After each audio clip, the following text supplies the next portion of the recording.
Hello friends, welcome to HP Vibrant Academy. In the last lecture we have discussed in detail about the center of a group. So in this particular lecture we will find the center of quaternion group and dihedral group. So let's start our discussion. So what we have seen in the previous lecture is that suppose we have a group G under operation star, then center of group is represented at Z of G is equal to all those elements belongs to G such that A star X is equal to X star A for all X belongs to जी। ठीक है, तो group के वैसे element जो group के हर एक element के साथ कम्यूट करेगा। ठीक है, तो उस एलिमेंट्स का सेट क्या होता है? Centre of group. This is known as centre of group. Centre of group. ठीक है, तो ये हमने प्रीवियस लेक्चर में डिटेल में देखा है। ठीक है, तो suppose we have a group G. ठीक है, उसमें मान लो एलिमेंट्स है 1 2 3 4 5। ठीक है, तो 2 और 3 जो एलिमेंट है ना वो ग्रुप के हर एक एलिमेंट के साथ कम्यूट करेगा। ठीक है, तो सेंटर ऑफ ग्रुप क्या हो जाएगा? इज इक्वल टू 2 और 3 हो जाएगा, क्योंकि because 2 and 3 is commuting with every elements of group G. समझ में आ रहा है? तो सेंटर ऑफ ग्रुप 2 और 3 हो जाएगा। ठीक है, तो now let us find the centre of a quaternion group.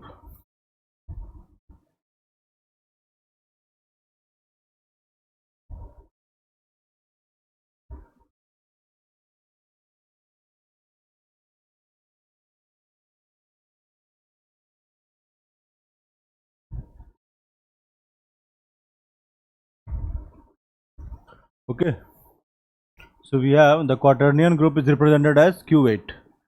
Q8 में जो एलिमेंट्स होते हैं वो कैसे होते हैं? +-1 +-I +-J +-K। ठीक है, ये एलिमेंट्स है किसके? क्वाटर्नियन ग्रुप के।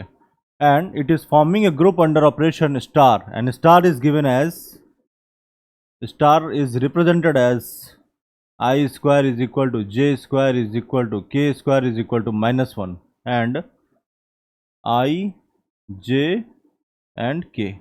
ठीक है, तो I dot J is equal to K, I dot J is equal to K। ठीक है, तो ऑपरेशन जो स्टार है वो is represented by these particular expressions। okay, so let us write down the expressions। so I dot J is equal to K। now we have J dot K, J dot K is equal to I, J dot K dot I क्या हो जाएगा? K dot I is equal to J। ठीक है, and other way around, ये तो क्या हो गया? एंटी क्लॉकवाइज हो गया ना। और क्लॉकवाइज करने पे क्या हो जाएगा? J dot I is equal to -K, K dot J is equal to -I और I dot K is equal to -J। Okay, so तो क्वाटर्नियन ग्रुप फॉर्म से the elements of quaternion group forms a group under operation star, and star is given by this particular expression। okay, so now let us find the center of this quaternion group। okay, so Z of Q8 क्या हो जाएगा? Z of Q8 is equal to all those elements belongs to Q8 such that A star X is equal to X star A for all X belongs to Q8। ठीक है, तो Q8 के वैसे element जो Q8 के हर एक elements के साथ कम्यूट करेगा। ठीक है, तो elements of Q8 are like this. ठीक है, अब देखो A इज इक्वल टू 1 ले लेते हैं। ठीक है, 1 लेने पे क्या होगा? हर एक एलिमेंट के साथ कम्यूट करेगा, मतलब 1.1 is equal to 1.1, 1.-1 is equal to -1.1। समझ में आ रहा है? उसके बाद 1.I is equal to I.1 is equal to I। ठीक है, सिमिलरली I.K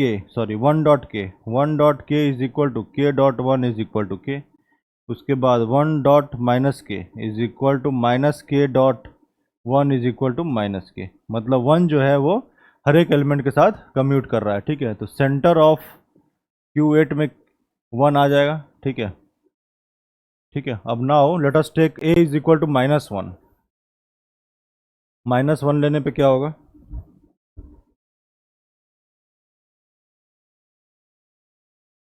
तो Z is equal to, sorry, centre of Q8 में क्या 1 आ गया ऑलरेडी। अब A इज इक्वल टू -1 लो। ठीक है, -1 को हर एक एलिमेंट के साथ कम्यूट करो, तो -1.1 is equal to 1.-1 is equal to -1। ठीक है, नाउ वी हैव -1 -1 को कम्यूट करा रहे हैं ना, -1.-1 is equal to -1.-1, this is equal to 1। अब -1.I is equal to I dot minus one, so ये हो गया minus I. Similarly minus one dot minus I is equal to, ये जो है ना एलिमेंट्स ले रहे हैं, one minus one I minus I like this, ठीक है, ये एलिमेंट्स को ले रहे हैं और माइनस वन को कम्यूट करा रहे हैं हम हर एक एलिमेंट के साथ, ठीक है। तो minus one dot minus I is equal to minus i dot minus one, तो ये हो जाएगा आई, ठीक है, लाइक दिस। तो minus one dot k is equal to k dot minus one, ठीक है, तो ये क्या आ जाएगा minus k. Similarly minus one dot minus k is equal to minus k dot minus one is equal to k, ठीक है। तो हर एक एलिमेंट के साथ माइनस वन भी कम्यूट कर रहा है, तो माइनस वन भी आ जाएगा यहाँ पे, ठीक है। अब A is equal to I ले लो,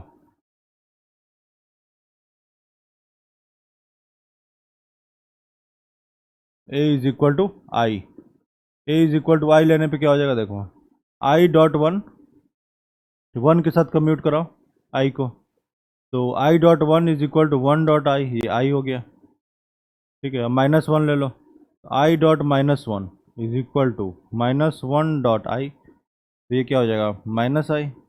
उसके बाद आई डॉट, अब यहाँ पे क्या आ गया तीसरा element i, i dot i is equal to I dot i, ये क्या हो जाएगा आई स्क्वायर, ये हो जाएगा माइनस वन, ठीक है। उसके बाद i dot minus I is equal to minus i dot i, इस जगह माइनस आई स्क्वायर, तो ये क्या हो जाएगा one.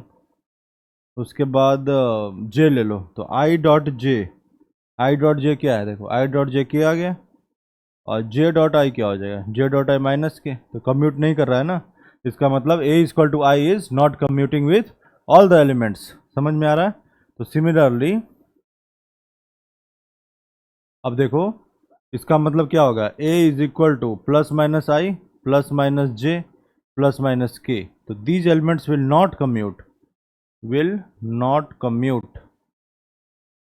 commute with every elements every element of Q8, hence they do not form a part of center of Q8, मतलब centre of Q8 में नहीं लाएगा। तो सेंटर ऑफ Q8 में सिर्फ दो ही एलिमेंट है, वन और माइनस वन, इसका मतलब वन हर एक एलिमेंट के साथ कम्यूट कर रहा है जेड Q8 के, और माइनस वन Q8 के हर एक एलिमेंट के साथ कम्यूट कर रहा है, ठीक है। तो hence one and minus one will lie into centre of Q8, as simple as that, ठीक है। तो सेंटर ऑफ क्वाटर्नियन ग्रुप क्या हो जाएगा, centre of quaternion group is a set one और माइनस वन, ठीक है। तो ये हो गया तुम्हारा Z of Q8। now find the Z of dihedral group, ठीक है, सेंटर ऑफ डायहेड्रल ग्रुप निकालना है अब।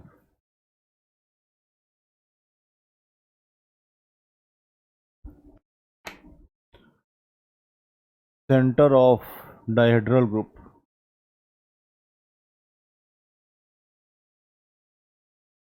ठीक है। तो डायहेड्रल ग्रुप हमने क्या देखा था, groups of symmetry of a n sided regular polygon, ठीक है। By regular polygon we mean sides are equal plus interior angles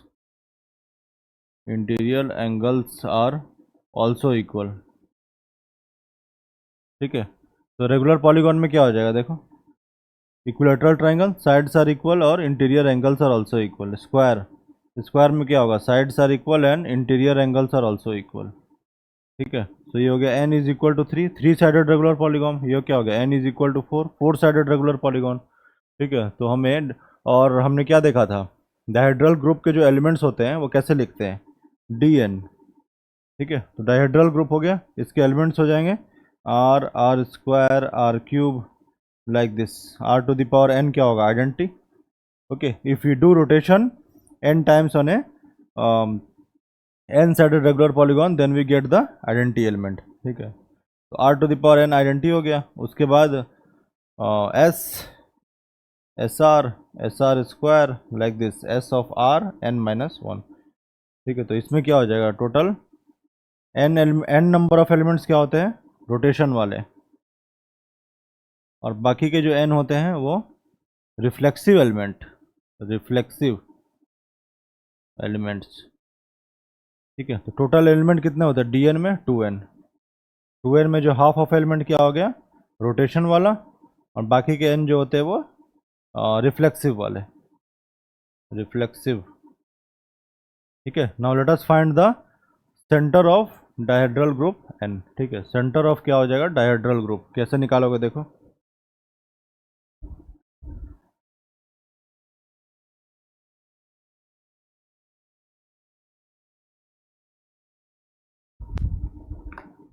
तो इसका सीधा सीधा कंसेप्ट होता है centre of dihedral group is equal to singleton element identity if n is equal to odd, like n is equal to 3 आ गया, मतलब 3 sided regular polygon. उसके बाद अगर n इवन होगा तो आइडेंटिटी एलिमेंट तो होगा ही, और r to the power n/2 होगा if n is equal to even, like n is equal to 4, मतलब 4 साइडेड रेगुलर पॉलीगॉन। ठीक है, अब देखो d4 का एलिमेंट क्या होगा, d4 के एलिमेंट हो जाएंगे r स्क्वायर r क्यूब, और r टू द पावर 4 क्या हो जाएगा, identity. 4 time rotation on A 4 sided regular polygon gives identity element. उसके बाद रिफ्लेक्सिव वाले, रिफ्लेक्शन वाले, तो एस आर स्क्वायर और एस आर क्यूब। ठीक है, तो 4 एलिमेंट रोटेशन वाले और 4 एलिमेंट रिफ्लेक्शन वाले। ठीक है, अब देखो n क्या है, यहाँ पे इवन है ना, तो सेंटर ऑफ d4 क्या हो जाएगा, आइडेंटिटी एलिमेंट और r टू द पावर 4/2, मतलब r स्क्वायर। तो r स्क्वायर जो होगा ना वो ग्रुप के हर एक एलिमेंट के साथ कम्यूट करेगा। ठीक है, तो यहाँ पे एलिमेंट्स लिख लो, r square, r cube, r4, उसके बाद s r square, S r cube. ठीक है, तो इसको आर स्क्वायर जो है ना हर एक एलिमेंट के साथ कम्यूट करेगा, तो आर स्क्वायर से मल्टीप्लाई करो।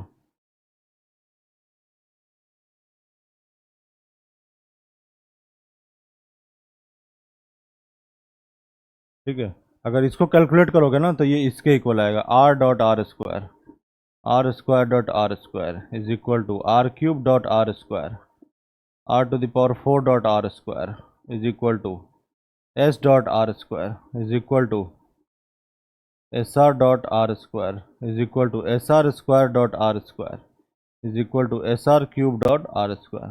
ठीक है, इसके वैल्यू कैसे निकालोगे, हमारे पास जो रिलेशन होता है r to the power i into s is equal to s r minus I.